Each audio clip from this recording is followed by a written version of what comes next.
Mateus 7, 21 a 27. Nem todo o que me diz, Senhor, Senhor, entrará no reino do céu, mas aquele que faz a vontade de meu Pai, que está no céu. Muitos me dirão naquele dia, Senhor, Senhor, não profetizamos nós em teu nome, e em teu nome não expulsamos os demônios, e em teu nome não fizemos muitas maravilhas? E então lhes declararei, eu nunca vos conheci, apartai-vos de mim, vós, trabalhadores da iniquidade. Todo aquele, pois, que escuta estas minhas palavras e as pratica, assemelhá-lo-ei ao homem sábio que construiu a sua casa sobre a rocha. E desceu a chuva, vieram as inundações, e sopraram os ventos, e golpearam contra aquela casa. Mas ela não caiu porque estava fundada sobre a rocha. E aquele que ouve estas minhas palavras e não as pratica, compará-lo-ei ao homem insensato que edificou a sua casa sobre a areia. E desceu a chuva, vieram as inundações, e sopraram os ventos, e golpearam contra aquela casa. E ela caiu, e grande foi a sua queda. Vamos entender. Nem todo o que me diz, Senhor, Senhor, entrará no reino do céu. Quem é que chama Jesus de Senhor? Por acaso é o ateu, o budista ou os cristãos? Deus está falando com os falsos cristãos, que são aqueles que usam o nome de Jesus e inclusive vão à igreja, mas não são cristãos de verdade. Mas aquele que faz a vontade de meu Pai, que está no céu. Aqui estão os verdadeiros cristãos. Eles foram lavados de todo pecado e não pecam mais. Jesus os impede de cair e eles obedecem tudo que ele os mandou fazer. Jesus mandou deixar os mortos espirituais para trás, eles deixaram. Jesus mandou se separar dos incrédulos, eles se separaram. Jesus mandou se afastar dos falsos cristãos, eles se afastaram. Jesus mandou rejeitar os hereges, eles rejeitaram. Jesus mandou carregar a cruz, negar-se a si mesmo e segui-lo, e eles fizeram. Jesus mandou ser santo, assim como Deus é santo, e eles foram, pois creram de verdade nas palavras de Deus, e não foram apenas ouvintes iludidos que não as praticam, conforme Tiago 1:22. Muitos me dirão naquele dia, Senhor, Senhor, não profetizamos nós em teu nome? Sim, os falsos profetas e as pessoas que tiveram visões com Deus, mas não o obedeceram, não entrarão no reino do céu. E em teu nome não expulsamos os demônios? Para expulsar demônios, o Espírito Santo tem que habitar dentro de você. E se o Espírito Santo habita em você, você é o templo de Deus, e esse templo é santo. Logo, se você diz que é cristão e que expulsa demônios, mas você mesmo ainda é um pecador e não obedece a Deus, você foi apenas iludido pelo diabo. Em outras palavras, o diabo fez você de palhaço no showzinho dele, pois você não pode ser de Deus e do diabo ao mesmo tempo. E em teu nome não fizemos muitas maravilhas? O diabo tem poder para fazer muitas maravilhas. Imagina se seria justo você usar o nome de Jesus enquanto serve ao diabo e achar que as maravilhas que você fez vieram de Deus. Será mesmo? Em 2 aos Tessalonicenses 2, 11 a 12, Deus falou que nos últimos tempos enviaria uma forte ilusão, a fim de que os filhos do diabo, que se acham filhos de Deus, creiam numa mentira e sejam condenados, porque preferiram continuar pecando a serem purificados de todo o pecado por Jesus Cristo. Isso não se aplica apenas ao anticristo. Pois se você não acredita na verdade, você crê numa mentira, antes ou depois do anticristo. E então lhes declararei, eu nunca vos conheci. Jesus falou que nunca os conheceu. Ele não disse que os conheceu por um momento e depois deixou de conhecê-los. Estas pessoas jamais foram salvas, apenas foram enganadas, porque se ofenderam com a verdade do Evangelho. Verdade esta que diz, em 1 João 3,6, que qualquer pessoa que peca nunca viu nem conheceu Jesus. Você é uma dessas?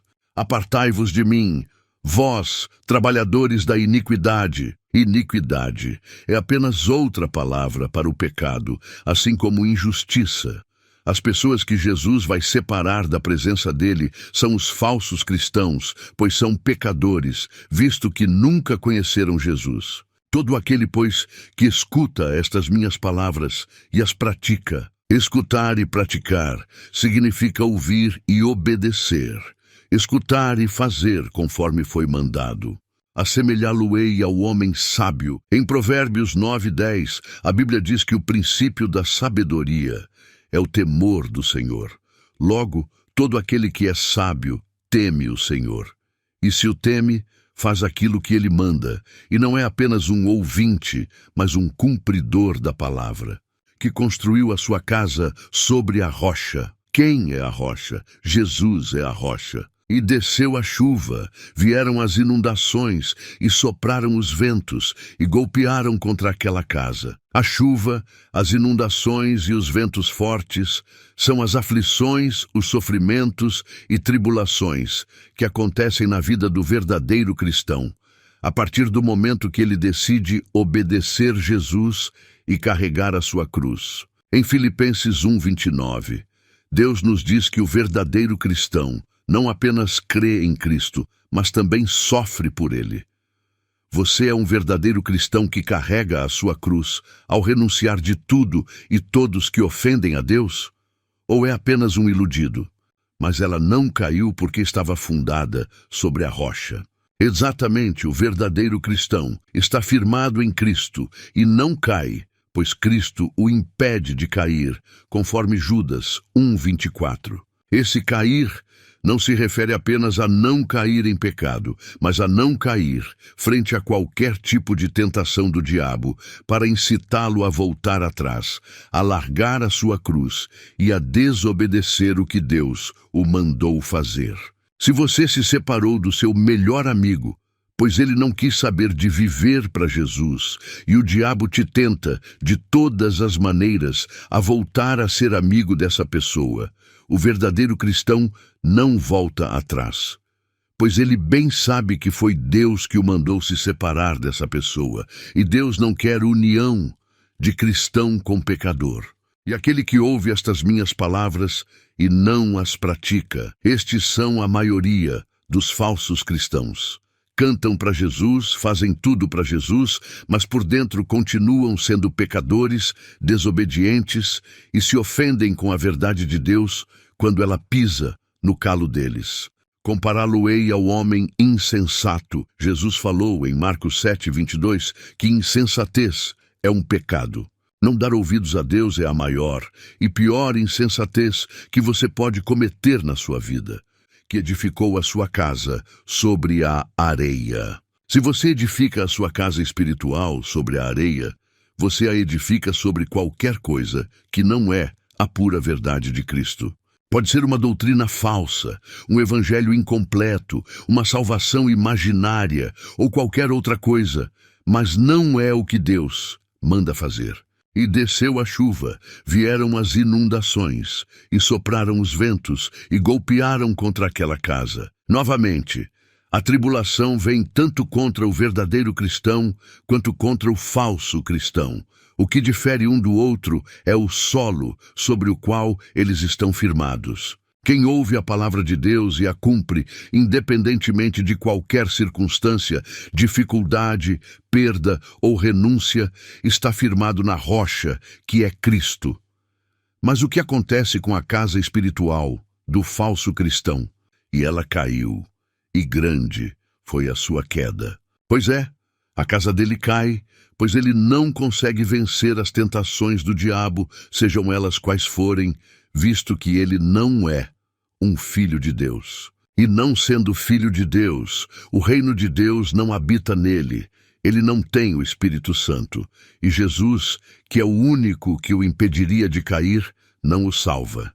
Uma vez que essa pessoa se ofendeu da palavra de Jesus e se recusou a obedecê-la, porque isso significaria uma mudança radical de vida que exigiria um carregar contínuo da cruz, até a hora que Jesus a chamasse para casa. Ora, Assim como ela fechou os olhos para a cruz, ela também não creu que Jesus a daria paz espiritual em meio à caminhada.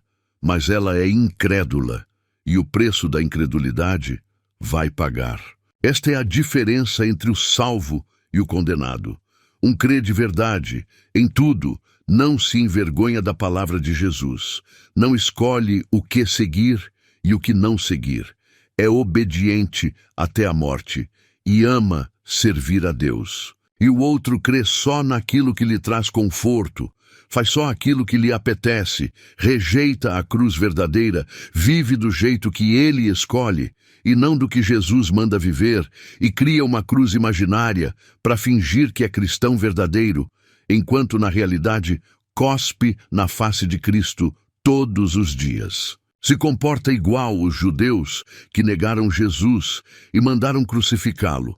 Falam que são filhos de Deus, enquanto com as suas ações provam que são pecadores, hipócritas e obedecem ao seu verdadeiro pai, o diabo. Em Romanos 6,16, Jesus deixou bem claro que aquele a quem você obedece é o seu mestre, e que se você obedece ao pecado, ele é para a morte, a segunda morte, que é o lago de fogo. E em 2 aos Tessalonicenses 1:8-9, deixou claro que aqueles que não conhecem a Deus e os que o desobedecem vão queimar no inferno. Resumindo, ou você crê que Jesus pode te libertar do pecado e essa fé vai te fazer parar de pecar, e você faz as coisas que ele te mandou fazer, ou você vai dar com a cara no chão, e grande será a sua queda. Se você virar as costas para Deus, Deus virará as costas para você. Não se preocupa, lá no inferno você vai ter uma eternidade para reclamar.